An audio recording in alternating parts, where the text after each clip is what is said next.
Welcome to the Shaman Stories podcast. I'm your host, Jeremy, and today with me we have Robert Kittridge. Welcome, Robert, and thank you for joining us today. Jeremy, thank you. It's really an honor to be here. I'm looking forward to this. So, why don't you tell everybody a little bit about what you do today with your practices? Hmm. What I do today, Jeremy, that's really been a challenge for me to over the last 4 years to figure that out. I mean, honestly, I've done a lot of things in my life, but what I do right now is that I walk with people in what I call the traveler's conversation, which is a deep contemplative dive into the defining their truth and then helping them express that. Um, I believe that we're created to be fully self-expressed, right? And again, my view, created in the image of God, source, spirit, whatever label you want to put on that, does nothing but live fully self-expressed. I'm looking out my window this morning at Pikes Peak here in Colorado and the beauty of it, and we as humans don't always do that. So that's what I do. Nice. And so let's go back a little bit though. So, what was life like for you growing up? How did Oh we my God. progress on this journey? Well, I lived in a very mm, and I've searched for a bunch of labels, but dysfunctional, emotional, physical, mental abuse. I never knew my father till I was 16. My stepfather was a undiagnosed PTSD Vietnam Special Forces veteran, and so a very angry household, very some of the talks I've given, the most common sound in our house was not music but breaking glass. I mean, that's when, you knew things were starting. So that was a majority of my childhood. Yeah, today we're pretty good at identifying people with PTSD, but back then, it Yeah. wasn't really a thing to consider. No, this was the 60s, right? I mean, I know I don't look that old, but this was the 60s, when this was all 60s and 70s. And, back then, unfortunately, well, and a lot of now is that those folks didn't get what they needed to be back into society and to functionally operate. And again, as special forces, he saw some stuff that probably didn't want to see nor take, but it was no choice. So yeah, it all makes an impact on that. And so after that, then what did you do after high school? Like, were you, because it doesn't sound like you were raised spiritually and you didn't have any inclination of doing this type of work that you do now. So what were you doing then, like in your 20s? Yeah. So I never went to college because most of it was that I had a belief around that I was not smart enough. I really did. And so I went to an automotive trade school and became an auto mechanic. And during the time in between there, my stepfather's cousin was an how do you say that word? Anyway, he was a missionary. Okay. And so we'd see him every once in a while, right? He'd pop into town and, and it was all about reading the Bible and doing the stuff. And there was a phase that I did get into going to church and looking at and reading the Bible. And then my girlfriend at the time, we were both 16, ended up pregnant. And I went to my pastor and said, gave him the situation and laid it out. And I'd love him because we were going to get married. That was at the time, that was the right thing to do. Mm. Right. In the 70s, this was 77, 76, 77. And I was shocked by how much we went from talking about love to talking about sin, talking about judgment, talking about how much that, I mean, it, ugh. And so I walked away from the church for quite a while, but I always felt there was something there. So, I was always, I'd read here and there, and I'd find myself reading spiritual books, or it wasn't necessarily religion, but it was more spiritual. It was more that piece of, you know, what is that light inside, and how does it come, and where does it create it, and those kind of things. I just didn't know how to apply it, right? I didn't know. Um, so after my first divorce, I ended up in Boulder, Colorado. I was a good runner, which I realized I inherited from my real father, um, because he ran from everything, from me, from my mom. I mean, it was interesting how years later I started putting together pieces. Um, but I spent a year in Boulder. Don't remember much of it at that time. In the early '80s, Boulder was a great place to escape to. I mean, I was a mechanic. I'd work, and then I'd hide. I would between substance and substance abuse. And then one night, about a year in, I was coming home from um, a party, and I was not drunk, I was not stoned, I was not, and I got pulled over. I ran a red light at like 3 in the morning at a flashing red light, and the cop, um, asked me, "Did I know what?" Yeah, I did know what I did, and I felt really good. I felt really comfortable. I mean, I could see my apartment. My apartment was right there. I mean, I was a block away from my apartment. And he comes back and he says, "Do you realize you have a warrant out for your arrest?" And I was like, that was it. I was like, "Huh? What?" Because no. Well, a year before, I had got a speeding ticket, and at that time, Boulder County, you had to go to court no matter what. Fees, right? And so went that night to jail, went next morning to the thing, plead deal out. They threw out I mean, it was a whole bunch of stuff. But the turning point for me, and this is where I look back and know that God, source spirit, had his hand on my shoulder, was a friend of mine that I didn't even know I mean, I knew him, but he wasn't what I would call a good friend. Gave me a book that was called The Magic Power of the Mind. And that was the book that really started me diving into my personal growth, my journey, my searching, um, into that piece of my life and making it turn down that road. And then, so a mutual friend of ours actually helped link us together, but he mentioned too, Mhm. like, you were a fire chief or firefighter? Yeah. And so Well, how did that yeah, I was for 30 years. Um, so I went from being a mechanic, my second marriage. Her father was an owner of a auto shop in a small town here in Security, Colorado, and so I worked for him. But he was also the fire chief of this little village fire department, and actually had started it in the '50s. And he kept saying, and I remember, boy, you need to serve your community. You need to get out there. You need to go serve, and I had no desire to be, running into burning buildings or looking at blood and gore or, those kind of things at the time. And I went one night just to pacify him, to get some information. And I walked out that night with a helmet, boots, and a turnout, and that as a volunteer. And it just progressed from there into a paid position. I worked as a deputy state fire marshal in the state of Wyoming for a while, fire marshal, fire chief in a couple places, and then retired, quote, retired here in Colorado Springs as the fire chief for the El Paso County Sheriff's Office wildland fire crew. So that was the part of my last few years, was as a wildland firefighter serving on an incident management team, a national incident management team. And that was, I say that was really I love that time of my life serving others. And it was exhausting. I mean, it was a lot of work. It was a lot of energy and that kind of thing with that. But it was an amazing part of my life.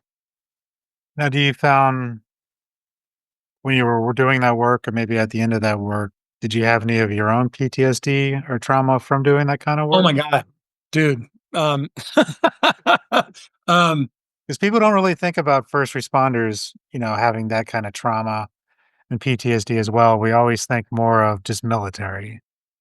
but Yeah. you guys see, if not more, than the rest of us who serve in the military on a normal day-to-day basis, you know?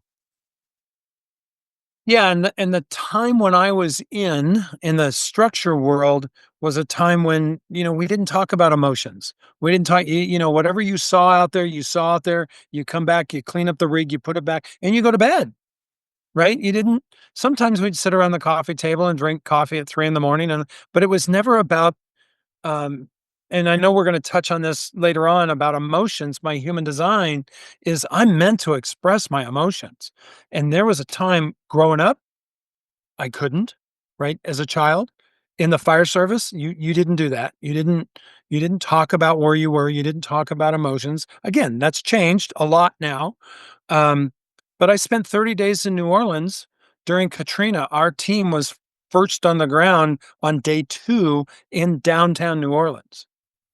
And it took me probably 6 months when we got back to get over the feeling of worthlessness, because we were so entrenched in doing good and doing that kind of thing, feeding and housing emergency workers. And then when I got back home, it was like, whoop, it was almost like the rug was pulled out. Um, I mean, that's only one incident that I've had to work through in that side of PTSD and releasing that. Okay, and so, yeah, I mean, I guess at this point, let's talk about, because it sounds like what you do now is what helped you work on that PTSD and other trauma that you had. And so you mentioned human design. Was that primarily what you were using to help you come to terms with who you are and working through that PTSD, or did you try Mm. other things before then? Um, so I feel I've always been searching. Like I've just been on this search for truth, let's just say, right? Um, so in 2019, I left a 22-year marriage. I chose to leave that marriage, and and at 60 years old, it really felt like the worst time of my life. After everything I'd been through, after everything, it's here I was 60 years old. I had nothing. I gave up everything. And a friend of mine, two friends actually, it was beautiful to have community and friends, right? Is the first one I sat down and, was crying, you know, the whole deal. And famous phrase was, I think I have something for you. And she goes, I think, I've wanted to talk to you about this for a while, but I don't think you've been ready, but I think you're ready. And it was plant-based medicine. Okay. And so I'm like, sign me up, right? I was ready. And then shortly after that, another friend, we had coffee and I explained where I was, said almost exact words, I think I have something for you. And it was human design. And so using the two in tandem together, human design shows you who you truly are, shows you your design, shows you what you're meant to do, your purpose, your possibility, your potential. But then the conditioning of the world stops us from stepping into that a lot of times. From childhood, we're told who to be, what to think, where to go, and that's all conditioning. And for some, um, they carry that into life. I mean, they carry that into adulthood, and the same stories that we have Mm. stops us from stepping into those possibilities. And then you put PTSD or you put another incident or you put I mean, and again, PTSD is so wide as to the cause and the effects and and everything else. I didn't ever think I had it, of course, right? And then till somebody said one night, and this was at a journey, a medicine journey, asked me, do I think you have PTSD. And I'm like, what? And we worked that night. My first journey, I joke about, was probably one of the best things I've ever done. It was one of the most traumatic things I've ever done. But I had such a loving community around me to support me in that journey that night. The next morning during when we kind of go through everything and what happened is a lot of them said they had not seen anybody go through as a first timer release what I had released overnight, but I was ready, brother. I had carried this stuff for 60 years, in different things. So that's the two modalities that really have changed me in the being able to release and look at who I am and release that I'm not. Oh yeah, yeah. I'm a big advocate of plant medicine. I've done many ceremonies myself, from ayahuasca to mushrooms. There's a perfect time and place for it. Yep. You got to make sure you have the right facilitators. You got to make sure you have the right set and setting. It's not a recreational thing. I say this all the time just to put it out there, but it's if you have the option to do it and you're ready for it, it can be life changing on so many different levels. And Jeremy, you're spot on there, right? Is that and I've seen this in journeys is people come to it and then they fight it, right? And that's the mind, right? That's the mind trying to keep them safe, secure. Like, what the hell are you doing to me? Right. Um, it's so interesting to watch people want something so bad, freedom, but yet, hang on to such that it's not it's not recreational. It is a sacred. The ones I've had are amazing at creating sacred space for you to step into and be able to experience it. Yeah. Yeah, because we get attached to those stories. Those stories define us. And then when we want to change, it's hard because we have that programming in place. And then there's also that what benefit do you get from those stories? Because if you're always living in this place where maybe you're getting a lot of attention because you're always in pain and people are always helping you, and you never had that before then, but now you're getting that support structure that you want, but the only way to get it is to constantly be in that pain or in that place of need, versus clearing that, moving past that, and still keeping that support structure. It just becomes different, and we don't know how to. It's a hard shift to do. I mean, I went through my own thing in the beginning.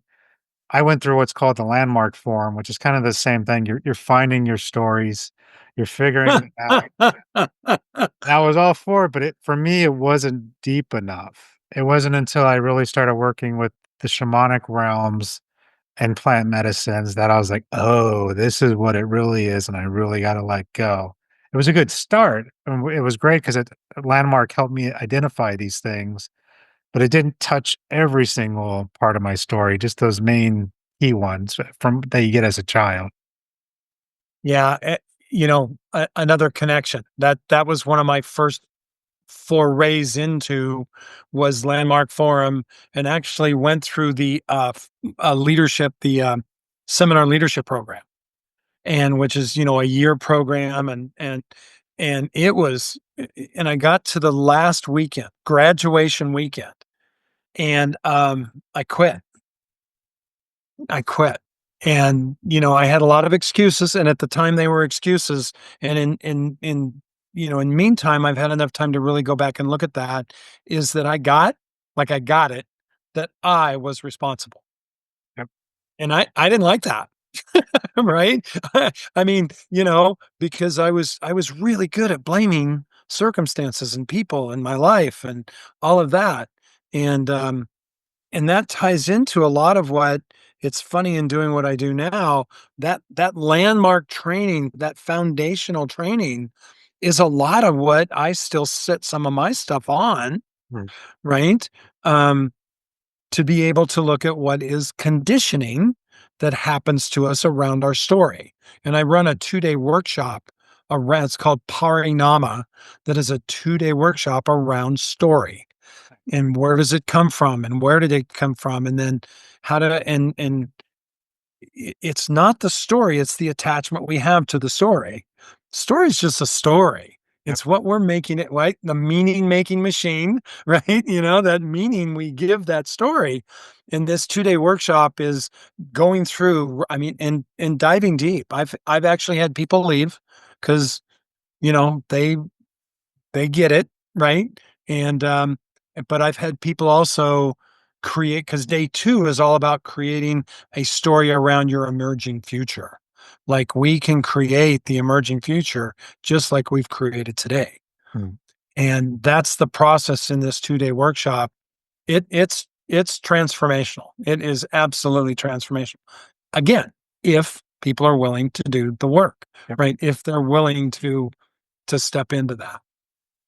Yeah. I mean, I saw that in my own landmark training, my own shamanic training. People get to a certain point and truths, realizations, whatever you want to call it, they just they back away, and it's whether subconsciously or consciously, they're just like, I'm not ready for this yet. And but then I've seen people come back later, Yep. 6 months later, and they're like, all right, now I'm ready to continue. And so even if you back off from it, that's okay, but you still got to do the work at some point. So you just got to figure it out. And I see that with human design. We seem to be in this resurgence right now of human design, in that they've found it a couple years ago, or somebody introduced them, or they saw it at a festival or whatever. Um, but now all of a sudden, that seed was planted, right? That seed was planted, and it keeps either showing up through other people or showing up through. Oh, I remember that guy said this, um, and that's the people I tend to find now, is those people that are, quote, ready Yeah. to at least step into not the intellectual piece of it, is the embodiment of it. How do I bring it out of here in our head, which is what we've been trained to do, right? Intellectualize everything. And, if you're logic driven, that's a great place, but that's not the body. The that's not the piece where it makes the difference in making those decisions. So it's fun to do that. Well, let's talk about that. Like, what is human design for people who don't know, and how do they go about utilizing it? Because, Okay. yeah, I'll let you talk No, about it go first. ahead. Well, I'm gonna let you go into it first before I talk about my own experience with it, just so people understand what it is. Okay.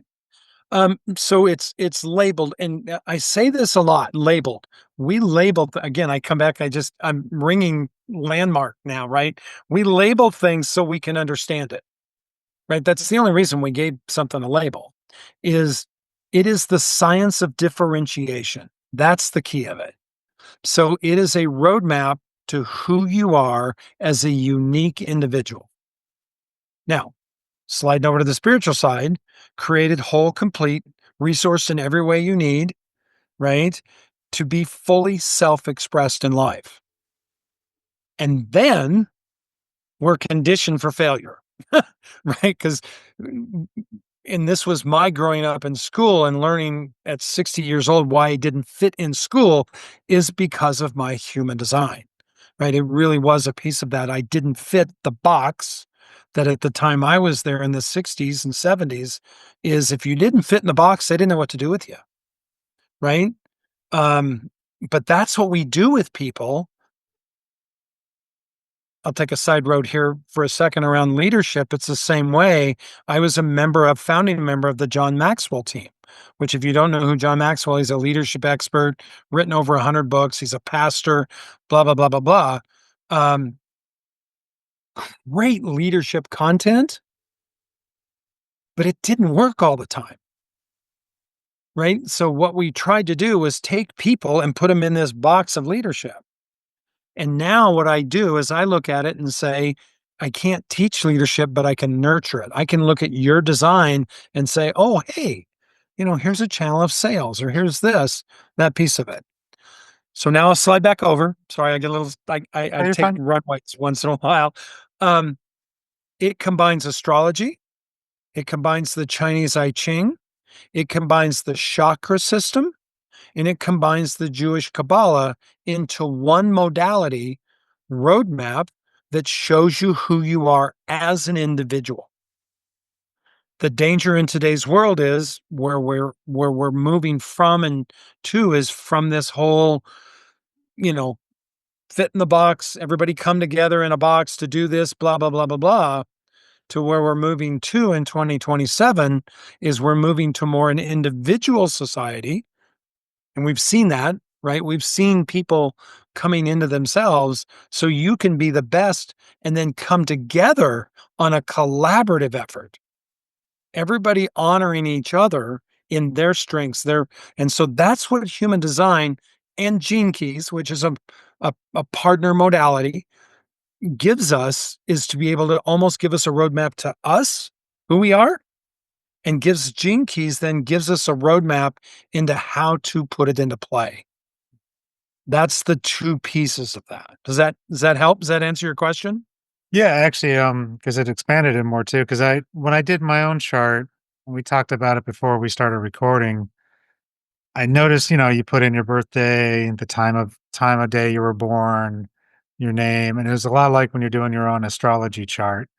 And Yep. then you get this huge map with all these lines and numbers and a bunch of stuff to go with it. And then, for me, I paid for the report. It was like $40, but it was like 200 pages. And I'm like reading through it going, I see that. I don't understand. It's for me a lot like astrology. It was so complex, but a lot of it made sense. Just like when someone explains your birth chart to you, you're like, oh yeah, that is kind of my personality. That is me. But I didn't realize it also mixed the I Ching and the Kabbalah as well. Yeah, that's the 64 gates, Okay. right? In our chart is the Chinese I Ching. Or it's actually it let me go back. It uses the Chinese I Ching, but Ra created what's called the Rave Mandala, which takes and makes the Rave chart, which if you ever look at your Rave chart, right, it shows all the planets, all the gates, and then in the middle comes together to what forms your design. That's what that's what actuates the different gates and channels and centers in your design is knowing the planets and where they were. That's why the time of day, which is really hard for some people to come up with that because they don't know and it wasn't on their birth certificate. And so we learn how to play with it, right? We play with it. Yeah, that was about 1 o'clock. Great. Okay, let's look at it. Does this resonate? No. So let's start playing for those. And I do that with I call them travelers. They're not clients.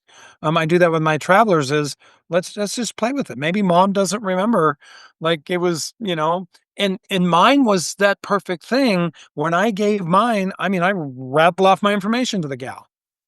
She did the chart. We started going through it and I came out as a projector, which there are 4 types, energy types. Generators, 70% of the world. Generators are here to build. We're here to move. We're here to do the work, and that's my design. And then there's a manifesting generator, which is a subcategory of that. There's projectors, which are 20% of the world. They're here to guide us generators. Most of my learning has come, and I say this in a very specific way, has come through, not from projectors, because they are the conduit for wisdom. They are the conduit for us to learn through. But what happens is they're so conditioned because 70-20 versus 70, they're conditioned to be generators. And that's why so many projectors typically burn out. They're tired. They sick. Those kind of things, right? More and more projectors are subject to oh, what's it called? Like I'll think about it, but disease because they don't handle themselves in such a way. And then there's manifestors, which are 9% of the world. They're here to move energy. That's it. And then there's reflectors, which have no definition, which means that some of your energy centers are colored or not. Um, they're evaluators. All they're here to do is evaluate the world. Just evaluate. And I heard of one reflector works for like a Fortune 50 or for, I don't remember, but she sits in every meeting where the CEO is and does nothing but listen. And then he makes no decisions until they sit down and go, what'd you hear? What'd you see? What do you feel? What do you, and then makes those decisions again, separately. He knows how to make those, but he's using her energy to be able to do that. So reflectors, and that's only 1% of the world. They're very few and far between. Um, my first one I encountered was actually at psilocybin journey, mushroom journey on a sound bed. And she had this amazing I mean, I'm sitting here, get goosebumps, just remember it. And I'm just so deep, and there's stuff on the ceiling, and she would just go, boop, she would just drop in, like, "Have you thought about," or, and you just like, it was because she would feel it, and then she would mirror it back in such a way that I could then take it. So, okay, another rabbit trail there. I don't know, it's all good stuff, and But that's that's yeah, so human design is really, it is the problem with it, and the obstacle with it is people look at it as an intellectual learning. mm, And that's where people are trying to teach it, and which is nothing wrong with that. But I've said I don't want to be an information broker. There's enough people out there you can go read it. You can go get a 200-page chart and read, that person, nothing wrong with them. Um, but what good has that done you now? It's made a difference. I can see that. I can feel that. But boy, what would it be if you really did embody it? yeah. Right? It really did. For your logic mind, we looked at your chart. For your logic mind, is it has to make sense. And there's a lot of stuff in there that don't make sense. It doesn't make sense. But it works. Yeah, and it's interesting too because I did my wife's chart, and she is a projector, and so I'm the manifesting generator, and so Okay. it makes sense that she's always trying to tell me how to do things.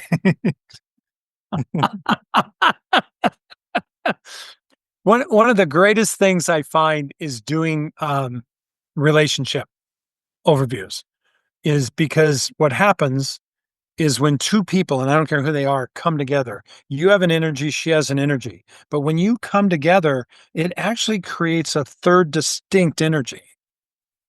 And the beauty of it when we do those overviews is you can see where you're being compromised, or where there's dominance channels, or what actually brought you together. Where's the electromagnetic? And it allows you to communicate differently. And um, I remember one couple was her big deal, wanted the husband to be consistent. Well, and let's see. So a part of having an undefined center, which you have a couple of those, right? You have your G center, is about love, identity, and direction. So when we look at you and say you're not consistent in any of those, you don't have and not good, not bad. Mm. And when I told her, when we pointed out, like, he had 3 or 4 areas where he was not consistent, right? But she was trying to get him to be consistent. That's like trying to put a square peg in a round hole.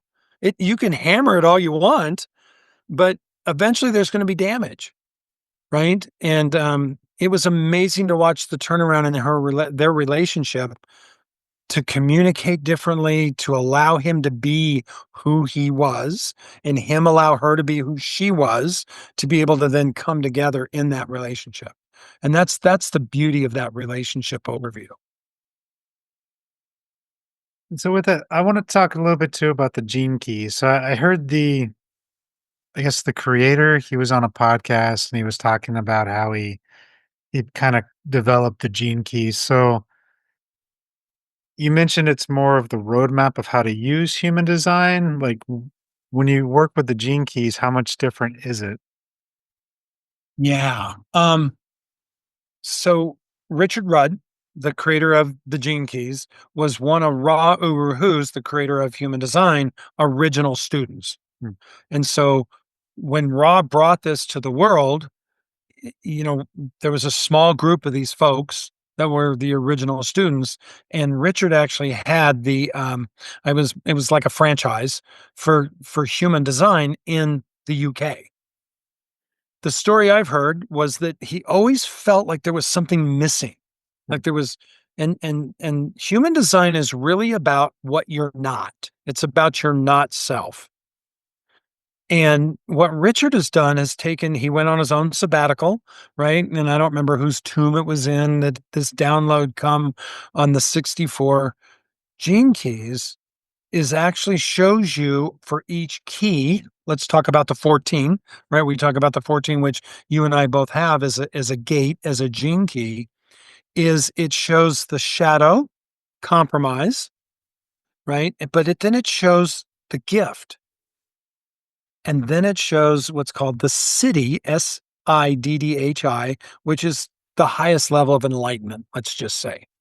So it's really hard to ever get there. I mean, my goal is to touch it every once in a while, right? Just to touch it and feel it. But what I do is let's look at your human design. Let's figure out where conditioning. Let's figure out where all that is. And then let's look at that gene key and say, what shadows are controlling? Because you have to walk with and through the shadow to find the gift. But so many people today don't want to look at the shadow. They want, yeah, let's get to the gift. Let's get right. The microwave society. Let's just, let me punch a button and be there, right? That's plant-based medicine Mm. is, going into those shadows. So during my journeys, and I can't show you, but over here on my wall, I've got a big whiteboard that has my gene key on it, Okay. my whole thing. And so what happens is I'll be doing something. It's like, oh, and I can look over and go, all right, 14, I'm moving from compromise to compromise. If I can that's the gift of 14 is, and that's in my culture, what's called this culture sphere. So what I am right now is about how can I be competent in what I'm doing to bring this to culture, to create a culture of love, to create a culture of acceptance, to create a culture of, I'm all about living fully self-expressed. And so, what would happen if you're able to not only know your truth, but to speak it, to live it, to express it? And that's what the gene. That's how I work. I work Mm. the two pieces of, this is the roadmap to you. This is the roadmap of how do I apply it? Um, I spent a year after my breakup of because I had left my wife, for somebody, and then we broke up, and I spent a year in the gene key of what's called SQ, which is the spiritual quotient. And I spent a year in that around dishonesty. That's the shadow of that. And I realized how dishonest I'd been and how dishonesty had run in my life. And actually through I think it was a mushroom journey. I don't remember. Um, a vision came to me of when I was about 10 years old. And my mom took me to the doctor for ulcers at 10 years old, ulcers. And sitting in the doctor's office, the doctor said, this is like, why do 10 years old have ulcers? Right. This kind of thing. And looking at my mom and saying, is everything okay at home? Well, of course, my stepdad was an alcoholic and, the whole deal. And, the whole thing with an alcoholic household is it looks good from the outside. And she's like, no, no, everything's fine. We just, I don't know what's going on. I'm like, so for me, it's always a challenge to move from this dishonesty, right, into transparent intimacy and then into transparency. And you're giving me that opportunity today, one, to be intimate, share my story, but two, to be transparent is, I don't hide. I don't hide. I do plant-based medicine. I don't hide my journey. I don't hide because somewhere it may benefit somebody, Mhm. whether it's through me or just through them awakening. um, is that transparency is vital for me to really live spiritually, to connect with source, to connect with spirit in that piece of it. So that feels a little bit roundabout, but does that help explain to Yeah. you how I use it anyway? Yeah. And so just to clarify, so when your travelers, not your clients, but your travelers come to work with you, you'll basically get their information the best you can, pull their reports, and then from there just kind of work on like a game plan of, this is what you should be doing, or not, maybe not even should be, but this is how I don't know a better word for should, but Yeah, this I is know. Yeah. No, you're Jeremy, you're great because that's what we're conditioned to is what we should. yeah. My belief is there are no shoulds. Yeah, Uh, I don't like the word either. I'm just trying to think of a good replacement for this is yeah. the So best way yeah, you could represent yourself. the path is, basically, yes, I want to travel with you, Robert. Mhm. And so we figured that out. And there's a couple different quote travel, I call them travel plans, right? Little gimmicky there, but that's what it is. It's number of sessions or that kind of thing. Um, we figure out where you are first because it's hard to travel. It's hard to get wherever if I don't know where I am. Yeah. And that's the first state is where are you right? Give me tell me your life right now. Right now, tell me your life. And it's all around story typically. And I'm just listening. I'm just listening. And then we go through design and we look at, how your design is and how this works and how this channel works here or how that, that kind of thing. We look at incarnation cross, which is that's your purpose, is incarnation cross is our purpose. Um, then it's like, okay, where do you want to go? The journey's theirs, not mine. Hmm. It's unlike a lot of coaches, and no ding on any of them, but that's kind of the coaching world is okay. Let's see, let's take that person, and I've got this, and now let's put that person in this, and let's take them down this journey of. Mm, no, I don't have that. It's the journey's yours. Yeah. Whether we see each other, once a week, whether we see each other once a month, whether we I don't do homework, I do home fun. Um, I challenge. I'm very because I'm a fifth line as you are. I'm very much calling out. Um, and if I remember your chart, you've got this also the 57th gate. Um, one of the one of the things with the 57th gate, one of the Yeah. strengths Got that is too. you and I can hear and feel underneath what people are saying. And so your shamanic work, you probably use that very much in your shamanic work is what they're saying may not be what you're feeling, right? There's that piece of it. And that's a strength for you and I with that 57th gate. It's really a beautiful thing. And I learned that during my time being a TEDx speaker coach is that I had an incident that happened that I said something and the girl was in tears and ran off and then came back and she's like, "How did you know?" I said, I don't know. I just knew." And it was all around her not speaking her truth. I asked her, I said, "What? There's something you're not saying here." And you got a TEDx stage. That's all about speaking your truth, right? Um, and we went into the whole deal of how she didn't want to make sure she didn't upset the audience. And I said, then get off the stage. If you're worried about upsetting the audience, but you want to make a difference, this is not the stage for you. Right? And that's that piece about being self-expressed. We can do that in such a way that's direct, but yet nurturing, that's loving, doesn't have to be rude, all of those social things we've accepted around being direct. Well, that's an interesting way to look at it because, like I said, I read my report, but remembering what each little gate does and doesn't do or should do, it's I never thought about it like that. But yeah, I mean, growing up, it was always people would just tell me their stories and talk to me about their Yep. problems, and I'm like, why are you telling me this? Like, I didn't ask. I'm just out here trying to mind my own business, type of thing. But it's like over Mhm. the years, I was like, okay, But then it helped me. Again, we talked about it before the recording, but I've always been put in leadership roles. Mhm. Even when I was 16, 17, I was a assistant manager. I ran the kitchen, the assistant manager of a restaurant when I was 23. I didn't ask for it. I didn't apply for it. They came to me because it was just I would know what each one is capable of and wanted to do without even really asking. I would just notice it and be like, okay, this guy really doesn't like working the grill, or this guy really doesn't like doing this job, but this guy loves this job. And then I would just move people around, and it's like, There you "Why go. don't you go do this, and you go do this," and everybody would be happy doing their job, and I would sit there and not have to really do anything because everything's functioning, and they're like, "Oh, you're amazing. You need to be the manager." I'm like, I guess, sure." Like, all I did was put people where they wanted to be.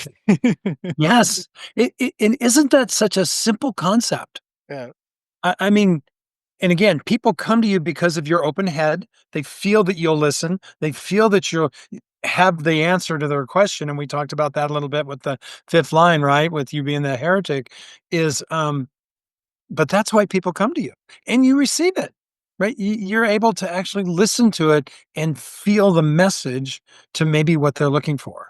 And that's the beauty of you with this heretic piece of you in your profile is again calling out what isn't, Mhm. right? Calling out that piece of it and having that 57 gives you some of that strength to be able to do that. Yeah, I also like what you said earlier too about when you take your travelers. Sorry, I'm trying really hard not to say client because that's just That's ingrained. all right. It's but okay. but you're taking Just be. your travelers and letting them choose their journey because it's very shamanic in its own way too. Because it's I can have a client come, we're working on a specific issue, but every session is going to be different because whatever we cleared or worked on last time, it might be gone now, and we don't need to focus on it on this next time. But then sometimes it's calling them out too, because I'll have some clients who don't want to do the work, even though they came to me to do the work. And it's like, well, I want to work on this today. I'm like, but we still need to work on this. Yeah. This is your underlining story. This is the reason you came to me, and we have yet to address this because you Yep. keep running away from it. Yep. And I've had some that are like, well, I don't want to do this anymore. Like, okay, I understand. That's not a Okay. problem. When you're Yeah. ready to come back, come see me.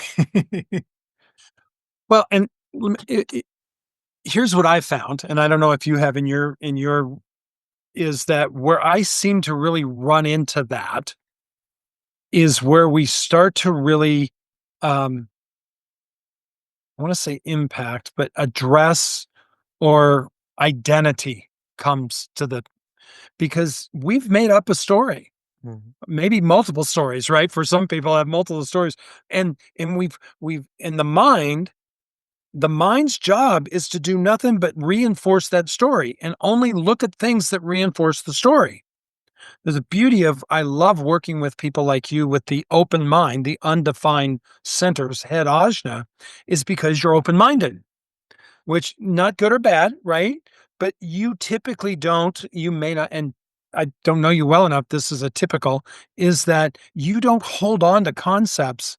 You're open to go, oh, wait a minute, hold on, wait a minute, and and so what I find is when we are addressing identity, like if I've got to let go of this story, who am I going to be? Yeah. Who am I then? Because this story has and, typically, a lot of my travelers are middle-aged, right, in their 50s and 60s. Because what happens with that when we enter what's called our chiron, our chiron is all about coming into who we are, and if we have not done our work, right, if we're still spirit source knows that right, that you're not there yet. Yep. But so many people have no idea they don't wanna let go of this who they are or who they believe themselves to find out truly who they could be. Yep. And that's the beauty with you at the G Center is you get to make up who you are. You get to your identity is not consistent. You can be this today and that tomorrow. And again, with the third line and then the direction, you can go this way and go that way. And that piece of it, which it sounds like that's where you are, but that's beautiful, especially in our changing world, right? This is, when we look at where people are so clamped down on ideas and concepts, they are not even open to hearing it. And that's one of my favorite lines now when I get is, are you open to a different concept? Are you open to hearing something different? And if the answer is no, it's like great. Because I'm not why am I gonna try to convince you of something different? Because you're set in it. Nothing wrong with that. Nothing wrong with that. Yeah, I've had many conversations like that too, especially with my own family. It's like, "I Yep. think you should be doing this." It's like, "Well, if I send you some stuff to read or watch to give you my point of view, would you be willing to watch it or read it and we can have a conversation about it? Because 'Cause I'm willing to be wrong, but I want to have a real conversation about it, not just especially nowadays with politics and everything, everybody's so one-sided. It's gotta be left or right, and there's no in the middle. People don't wanna look at whether there's a uniparty or how both sides are playing the same game. Nobody wants to look at that. It's either all in on one side or the other, and it's both can be right. And it's like you might not like the person, but they could do one or two good things. That doesn't mean you support them fully, you know, whichever side of the aisle you wanna be on, I don't care. I'm not gonna get into politics, but it's those kinda concepts in general. It's like you can like somebody's work and not like them as a person. Like, people get so hung up on actors and singers, like, "Oh, I hear he's an a-hole to waitresses." Okay, well, I still like his music. I might not like him, but you can have both. Yeah, Jeremy, that's a concept that I work with. It's an and. Mhm. It's not, but we live again conditioning. We live in an either or. You better make a choice. Which side? Well, I don't want a side. Can I do both? Well, no, you can't have both because that's selfish. Yep. I mean, these are the conversations I have, and you may have too. Is why didn't you take more than? Well, I didn't want to, overlook my stay or over. I mean, ah, right. And all this comes as a 3 to 5 year old. I mean, this was the biggest thing I'm doing right now is I love my grandson. One of them, I've got 10. Um, but my daughter is raising her son by his design. And that is as a pure manifester, emotional manifester. Holy, and I honest to God don't know how she's doing it, except she's beautiful and she's in her design and she gets frustrated and everything else. But to watch this kid that's 4, going on 4, actually going on maybe 18 or 17, I mean, his his creativity, his everything is being brought out.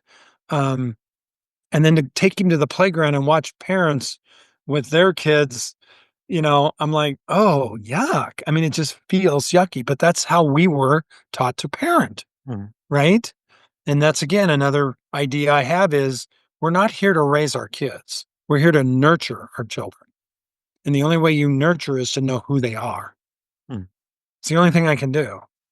Otherwise, I'm pouring all my shit into them. Excuse my language. Whoops. I don't know if we can do Yeah, you're fine. on this. You can bleep that out. We pour all our conditioning into them, just like our parents poured all their conditioning into us. It's not bad. It's not good or bad. It just is. It just no longer works. Right? It's no longer correct for the world we're going into. And let's touch on that because you mentioned a date. You said 2027. What what were you referring to with that? I'm just curious. Yeah, and I can send you a link to a video on this, but one of the, if you want to call it prophecies Mhm. that Ra brought to the world was that we have been in a thing called the incarnation of planning, which is your incarnation cross, right? That's that incarnation cross. It's been in place for over 400 years.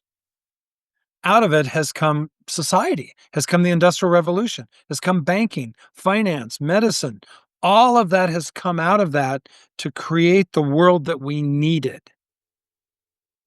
So 2027, we will leave the cross of planning and enter the incarnation cross of the sleeping phoenix.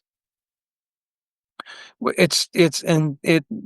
thing is, my first thing is, what the hell does a phoenix need to rise out of? Oh, If a phoenix is sleeping, what does it need to rise out of? Is burning down, right? And if we look at society as we are today, as much as you accept it, don't accept it, want it different, our society is collapsing in so many different ways. And I get into these discussions about what's happening with the current administration and everything else and how wrong it is. I don't know if it's right or wrong, but I know that it's all part of the plan. mhm. What does it look like down there? I have no clue, right? I am in the present, and so that's the 2027 time frame. Now, will we feel that right away? No, but we'll have a new human. There will be another mutation that happens with us as humanity, and it's already started. Some people say this is where autistic, or neurodivergence folks are coming from. Is this rave human? Is a start of that? Again, I don't know, right? It's all conjecture right now. It's all ideas.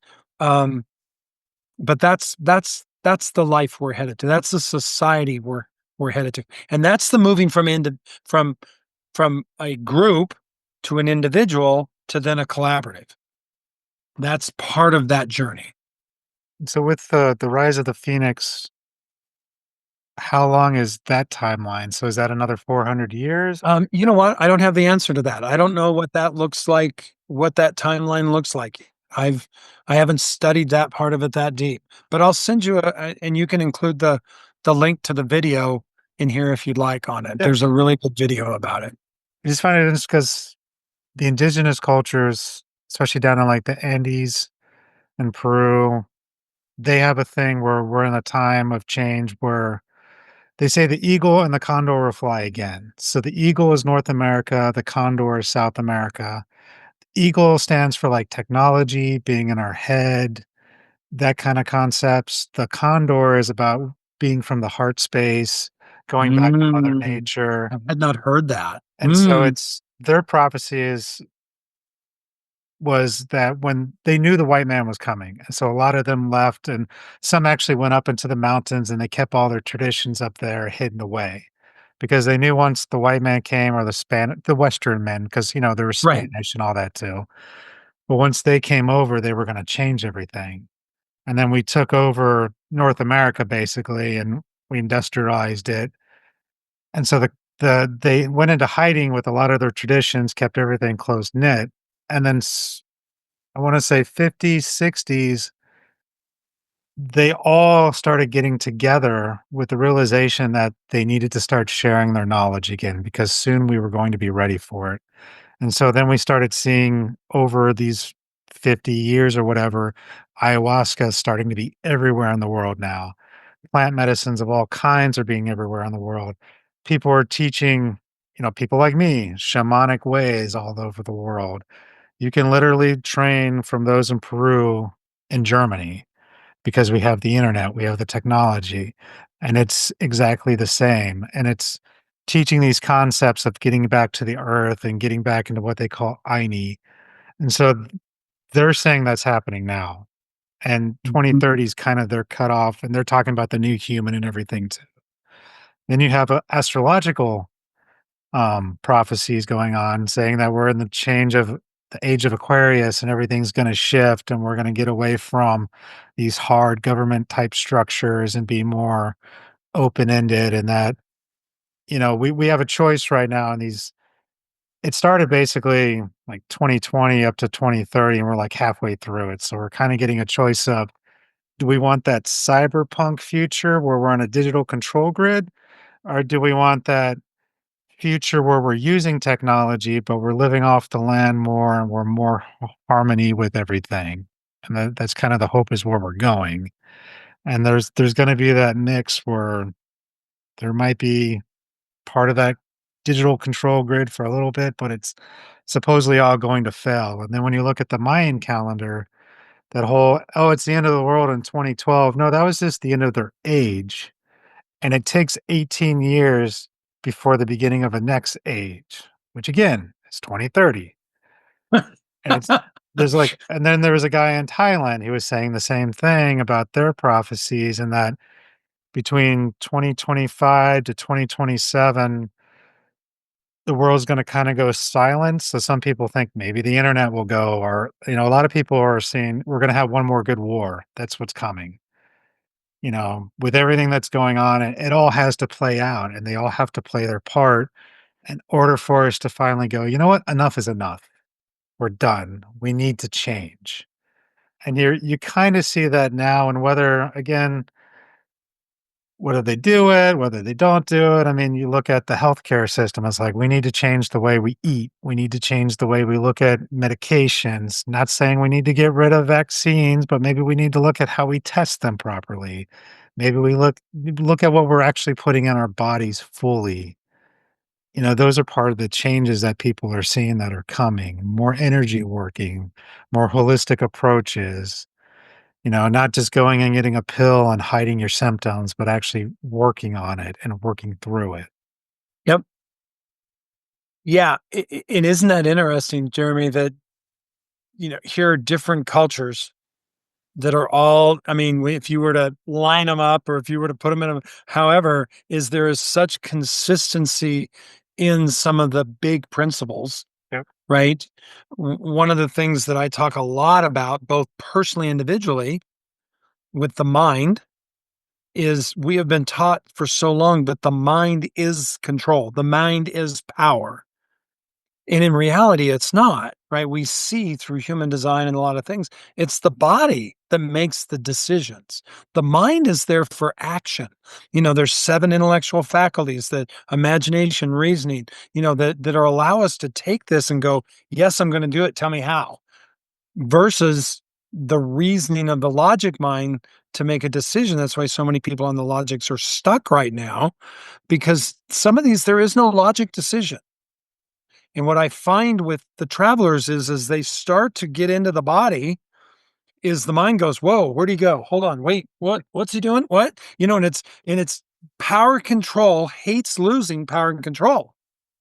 And it as it does, it will hold on tighter. And I think we're seeing that in society, is some of these, the medicine, the things, the politics, the industry, are losing control. I mean, that they're, and it's not a good thing, not a bad thing. It just is. But it's also, let me hang on tighter to this, right? Because I don't want to lose control. That is the cross of planning, was all about power and control.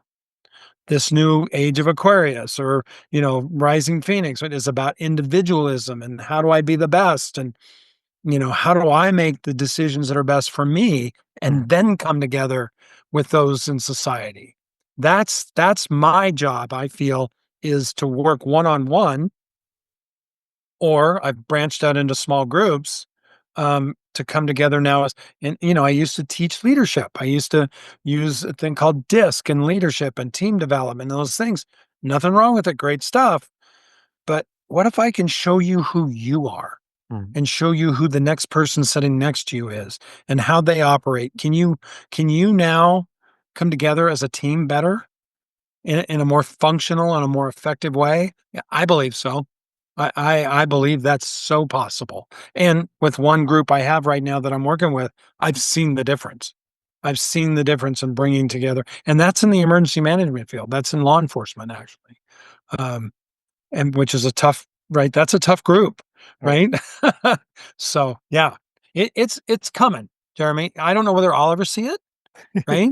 But what's that? And I don't remember who said it, is, the wise man and knows that, he'll never sit under the shade of the seed he planted, right? Of the tree he planted. And I know I'll never probably see some of this. I'll never see my grandson grow up to be, because I'm 65. So, there is a lifespan here, right? Um, and I've just Yeah. went through a health challenge, which was a huge thing for me, to look at it in a way of, what was this for me? What was what was this for me? So it's been good. You and I are on the same page in this. Yeah. See, well, this is where I would challenge you and bring you to the shamanic side of things going. It's the journey doesn't end, and you will see your grandson, you will see him do more. You'll just be on the other side of the veil, but you'll get to see and still interact with him if you choose to. And so that's one thing, yeah, that's definitely brought me a lot of peace in my own Hmm. journeys. Not that I was afraid of death, but just knowing there is more, there is something else out there. There are other lifetimes. There are more that we're going to get. And yes, we need to work on ourselves now so that our other lives will be a lot better because we haven't been doing that. Yeah, I've been working with a shaman in Florida, and we did some channeling. Did some channeling classes with her and stuff, and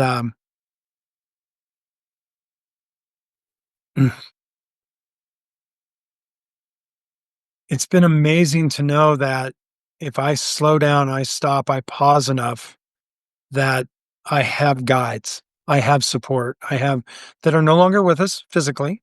My uncle just passed away here this last week, and as he was in his last couple days, I spent some time and talking with him, right? And I know he heard me, right? And he heard, and there was nothing left unsaid. Um, and I now feel him because he was somebody, him and his wife, my aunt, was somebody that always wanted to step in and help me as a child, but they never could, because they knew if they were to take me away from my mom, it would have devastated her. Right. Um, so they did what they could. And now I know that if I need to tap that ego, because he had an ego, he was right. He was very strong. He was very strong willed. If I need that, I know now I can. But again, I've got to pause, Mm, using a gene key, the gene key principles of pause, pivot, and merge. Generators typically don't know how to pause. We don't know how to slow down. And manifesting generators, such, are multiplied with that. But it's amazing what a pause brings. It's amazing what, mm, just taking a deep breath and just letting, yeah, yeah. yeah. Sorry to hear that, but I'm glad you've, made that connection with them as well, so that's a good thing. Yeah, my mom's the same way. She's been gone since '95, and I was in such grief until about, I guess it was last year. Really worked with somebody, a shaman, over some grief work with it, Mm, and it's just been. I now feel her. I now um, know that I can. I not only feel her, but I know that I can reach out the way I used. And that was my cousin's. His thing was, one of his things was, we were talking, is that, he can't call his dad. I said, I know, not on the phone, right?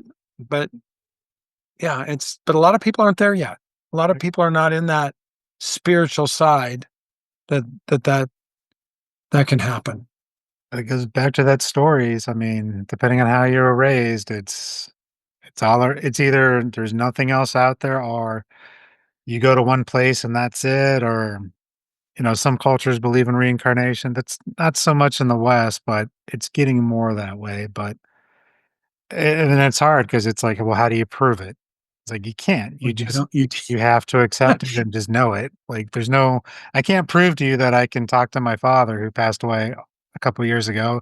You can't prove that you're talking to your uncle, but when you're actually doing it and things come up that turn out to be true, it's amazing. And you're like, oh, yeah. yep. It's like, I was looking for this. Oh, look over here. And it's like, I've had that happen with clients, and it's things show up to them and they go and look, and there's a letter or something that was written to them, or there's a piece of paper they were looking for. It happens all the time. Yeah, and that's been happening with me now for, probably 2 years, as I've, sunk deeper into this, is that I'll be on a call. I do a lot of stuff virtual, right? And so, the beauty of virtual, right, is, and I'll be listening, and it's almost like somebody over here passes me a Post-it note. Like, I'll see this Post-it note of, "Ask this." Mhm. And at first it's like, "What? I mean, what?" Now it's like, and I feel, is it correct? I mean, it still has to go through my system, but I know spirit, source, guide, I've stopped questioning it. Yep. I just know that that is available to me. Um, if, if I stop and pause long enough to allow it. If not, I think that's why we get some of our I call them downloads, in the shower. Right? Because we're out, we're in, we're just, and that's when source goes, "Oh, here, let me pour these into you a little bit," right? Um, or those coincidences that happen, right? Is, "You won't believe the coincidence." Yeah, yeah, tell me about it. Yeah. Oh, wow. And then interesting, right? Just a coincidence that that happened at that time in that place, just when you needed it. Yeah. Yep.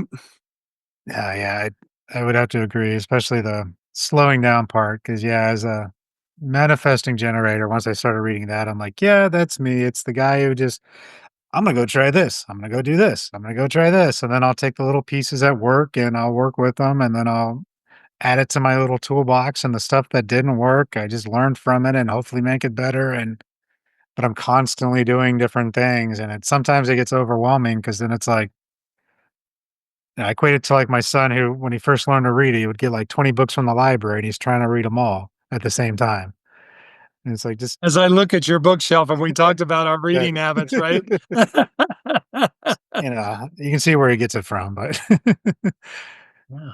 But yeah, it's the same thing, taking that time to pause and reflect and just picking one thing to do the day and focusing on one area. And that's what I try to do. It's like, oh, today I'm going to go work on my farm. I'm going to go build something and nothing else. Or today I'm going to focus on the podcast because I got an interview. Or today I'm just going to go work, my normal job that I'm supposed to be doing anyway. And the relaxation in there comes where? Usually at night right before bed, that's when I actually will sit down for, like, an hour. That's when everything's done, the kids are in bed. That's like my I'll turn on a TV show or I'll read a book or just talk to the wife type of thing. That's my hour of Yeah. decompress. Beautiful. Or, honestly, just being outside with the animals because I have a small hobby farm, so sometimes I'm just Oh, out there feeding the sheep, or when I had very pigs, cool. making sure the pigs are good, but I'm around nature, so it's like sometimes it's just going outside and just watching the ducks in our it's an overflow pond, so it's a seasonal pond, and it rains a lot here in the winter. We'll get a pond, and then the ducks come, so I don't wanna sound all hoity-toity of, "Oh, when I watch the ducks on the pond." It's seasonal, people, it's not a Isn't it? Oh, Jeremy, did you just catch that? Did you just catch Yeah. that conditioning that you just did? That's beautiful, brother. Yeah, that's right there. Yeah. Watching the ducks is beautiful. It's nothing but beautiful. Sorry, I'm overstepping if No, I no, am, no, no, please. you're fine. This please. This is what we do. Yeah. I have no problem with it whatsoever, like, it's this is Yeah. just I this wished is I a could go out and watch the conversation. ducks. Yeah. I wish I could go out and, I live in an apartment in the middle of a city.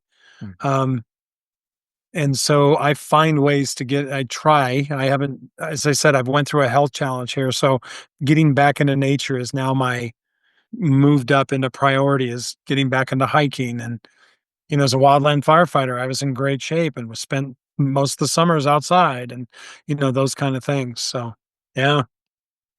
Yeah, Mm, nature's been a nice part. That's one of the things that helped me with my own PTSD was being more into nature and doing that, and that's I mentioned this on the show before, but even that those downloads, like, my download came the summer of 2019 of, you need to move now, you need to get more property," and, right after we wow. moved, 6 months later, COVID happened, and I'm like, "Oh, I guess this is what this was for."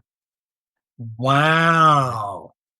'Cause I had no reason for it, even my wife was like, "Why are you freaking out?" I was like, "I don't know, we just need to move, and we need to do it now." Isn't that beautiful? Isn't that Yeah, beautiful? That's mm. and you probably didn't hear it here, you heard it here. Yeah, I mean, heard it here, but it's to make that decision was like, "Now." yeah, Yeah. that's been my own thing, like you mentioned, getting out of the head, that's even my last ayahuasca retreat I just went on, like, same thing I've been working on for the past couple years is getting more into the heart space, getting out of my head, and actually more feeling and more doing from that mode, not just thinking about it. Because 'cause I'm quick to think and quick to move, but Mhm. actually knowing why I'm doing it is very rare for me, and so that's one thing I've been truly trying to work on. Well, part of my original journey when I got into human design was realizing the power of the defined solar plex, which you have, right? Which is emotions. You and I are here to bring emotions to the world. That's what we're here to do, right? There's a percentage of the world that don't have emotion. They live off our emotions. Which is ironic because 'cause I've been And hiding my emotions for years. exactly, right? As a kid, I couldn't ever. I mean, I realized during a journey that I was never able to express my anger. But I lived in such an angry household. And so when I left that and when I got married and when I tried to raise I was a horrible father. I was a horrible husband because it was all that anger and it, man, I mean, you want to talk about, debt cord, boom. It would just, there was no timing to it at all. Mhm. Um, so it's learning how to express, and then you get, again, the fire service, right? We weren't told, how do you feel? How do you, we weren't talked about that back then. I'm glad they are now. I see that now. But it took me almost probably 4 years first to understand that I could feel, And then how do I express that? Because for me, I don't have a defined throat. So I don't have that connection like you do. That's what has you be a manifesting generator is the connection to throat, is that um, to express that through emotion. That's what you're doing that, brother. It's amazing to feel the connection with you in that part of it is, and like you said, where would you have been if you hadn't have moved? Right? In the middle of COVID and locked down, and you were locked down on a farm, right? I mean, and in property, and that's a good way to be locked down. Yeah, I mean, I hate to say it, like, I've said it before, but it's like, COVID for me was a good thing. It Yep. really shifted a lot of things for me. It made me change the way I think about things, made me dig deeper more into my spirituality. It truly changed my life for the better. And obviously, not everyone can say that, and people lost people, and I do feel for them. But for me personally, I would never change it because it changed so much that it truly shifted everything about my life. Well, and I think for those that are willing to look at it, right? Yes, it was a bad thing. I knew people that lost people. And it did the same for me. I mean, it went through the person that I was with at the time had it pretty severe. Ended up in the ICU, never intubated, but on oxygen. I mean, and it changed her life, right? In a lot of ways. Um, and for me, it impacted me in so many ways. And it impacts a lot of people. They're just not willing to because we've been programmed, we've been propaganda, right, of how bad COVID was and how everything else. Um, the spiritual world. I mean, I'm seeing this in the spiritual world that Christianity, all that kind of stuff. People figured out they didn't have to go to church to worship God, right? You could go in the front yard and talk to it. I mean, go hug a tree or whatever. And so we've seen that in the spiritual world is the pastors now trying to get everybody, trying to get the flock back in, right? So that and people are like, I don't need that. I go to a philosophy group on Sundays and we joke about we come there on Sundays. That's our church is to be in like-minded people that want to talk about things and be open to concepts. And yeah, this second coming idea is I believe is not going to be a man or a woman. It's an individual. It's a consciousness. It's Christ consciousness that is now coming back into the world. And you look at what Christ consciousness is love and acceptance and support. And I mean, all those things Christ conscious, that's the next coming if we allow it, right? Well, If we nurture it, if and we, even his own teachings, it's like your body is your own temple. It's you that you need to worship and take care of and then take care of others. It's not and there's nothing wrong with organized religions, and I hate to knock no, on them because no, I know a really good pastor. He's a really good guy. His people love him. He teaches love and acceptance for everybody, and, no. there's good and there's bad and all of that stuff, and then you have the multi-million dollar pastors who God told them to have their own private jet. There's a wide range there. Oh yeah. Yeah. Yeah. Yeah. Yep. I've got those too. And nothing, again, it's just not for me, Yeah. right? It's just, I love them. And where I run into is where, and again, conditioning is where others try to take their view, their opinion, their truth, and impart it on you as yours.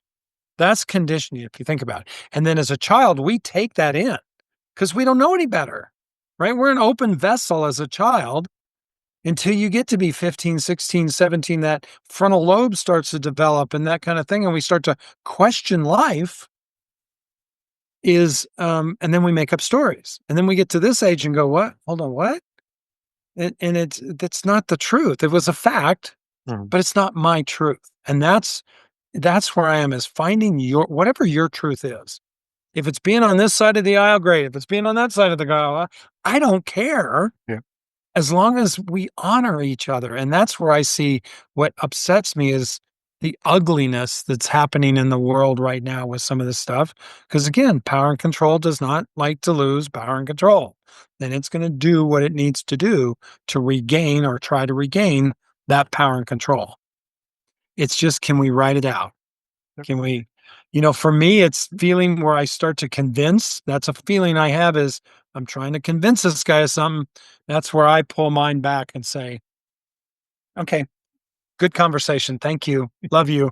Thank you. My favorite phrase is thank you for sharing, you know? Well, and it's like what you said earlier too with, we're going into the age of the individual, and it when you hear that, I mean, it can sound like it's, "Oh, we're going into the age of where everyone's going to be selfish."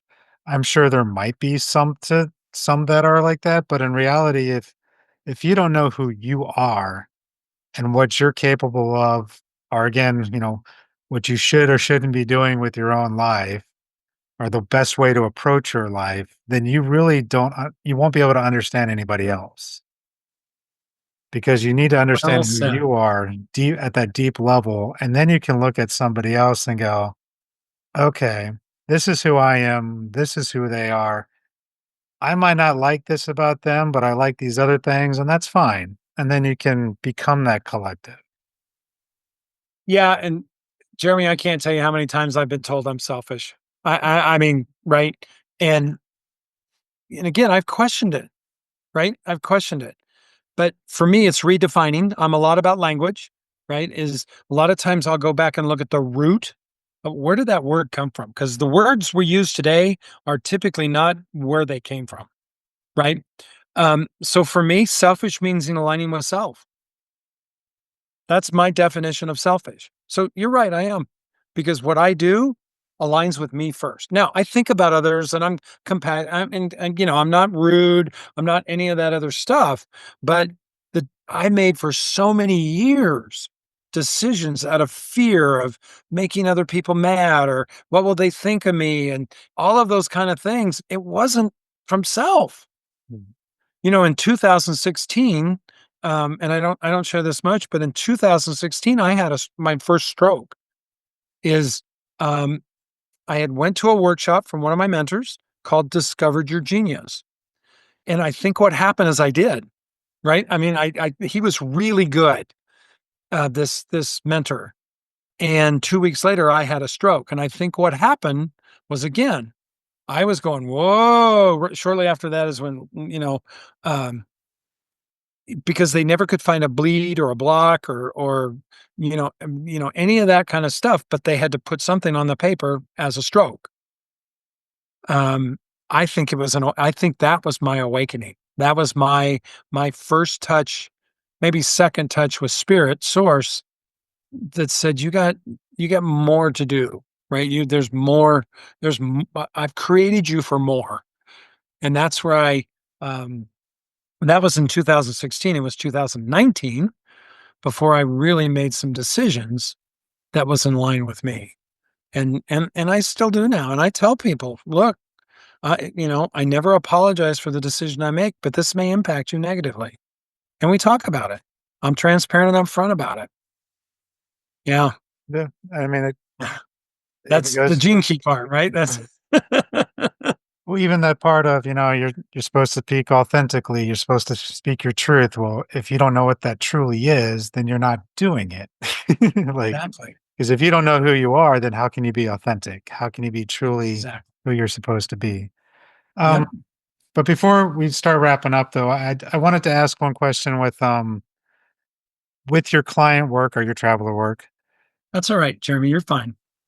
which can you tell a good story of how, without going into too much detail about, names and stuff like that, but maybe a good story about how human design and gene keys really transform somebody, Ooh. Um, or like the I've had best many. It, transformation maybe you've seen with it, just to kind of give yeah. people a feel. Well, what's amazing is the amount that I seem to be encountering just from overviews. I had a gal here. Time for me now doesn't mean I don't know when this was, right? Um, is at the end of like 90 minutes. I mean, she was just almost in tears. And she said, you have touched on more things with me that resonate than 7 years of therapy. I'm like, awesome. Now, are we going to do something with it? Right. But the one that always sticks with me was just this beautiful spirit. And um, she was a friend through an organization that I was in, and we started talking. And she was a three, like you. She had that third line, which is about experimentation, and she had it in her personality, as you do. And she came, when I started to learn her story, when we sat down and looked, is that she grew up in a large family, very domineering family. Like dad would sit them down and, give them blah, blah, blah, blah, right? And I think like, I don't remember the number now, 10 or 12 kids or 8 kids. I don't remember the number. But the one thing he would always say is, don't you try anything unless you can succeed. Well, how in the hell do you know that? I mean, honestly. Yeah. And for her life is all about experimenting. Like, as I say, throw stuff on the wall, see if it sticks. And that went for her. I mean, her and her partner right now, they've sold their house. They've got an RV. They're touring, they're taking the kids and they're touring stuff. I mean, she started, I don't know how many companies she's exited. She's done a nonprofit. I mean, that's the beauty of living fully self expressed. Now, are those successes? I don't know what's success, right? There's this definition of society, and I've got a lesson I'm working on. Don't know what it looks like yet, but it's called agreed upon realities. So if we take a $5 bill, we've agreed upon that's a $5 bill and it's worth $5, or maybe not now, right? But what else have we agreed upon as a society that we're living in? Right? And most people have no idea what that is. They have no idea what they believe, let alone who taught them, where it come from, what's the impact. So when we say be your transparent, be yourself, one of the first places I start is we look at your beliefs, because our actions, our thoughts come from our beliefs, which then generate our actions. So it's all about what is it we believe? Do I believe I can be on a podcast? Didn't used to. Well, I didn't want to be. Now it's like I love being on podcasts. You know, this piece and it's aligned with, I didn't search you out, right? We got connected through a mutual friend, which allowed me to then work in alignment with my design of responding when you said, would you like to be? My body was immediate. Yes. I mean, it was like a yes. Okay, let's do this. And that's alignment with me. That's that piece of it. So that's just one of the stories that I have, that I've seen people ch change their lives. And I have others that are still dragging the ball, they're still dragging the chain, they're still dragging the story, and that's okay. Um, I use the analogy because I had a hard time describing what it is I did, and so I used the analogy of Michelangelo. And when he was commissioned to create David sculpture, Mhm. he went to the quarry to get a piece of marble. And they were like, they honored him and they knew who he was and they wanted to give him the best piece of marble. And he walked all the way in the back of like the quarry, and again, this story may be embellished some, right? But he found a piece of marble that was scratched, that was the corners knocked off, that kind. I'll take that one. And he went home and created David. And one of my life's dreams is to actually see David in person, like to be in the presence of David. I mean, you look at it, you can see the veins, right? And when they ask him, how did you do that? And he said, I saw David and removed everything that wasn't. That's what I do. And I do that with human design. I do that with gene keys. I do that with getting to know you. And I can feel who you are, your potential, your possibility. And then I can also feel, one of my gifts is I feel struggle. Like I can feel people in struggle.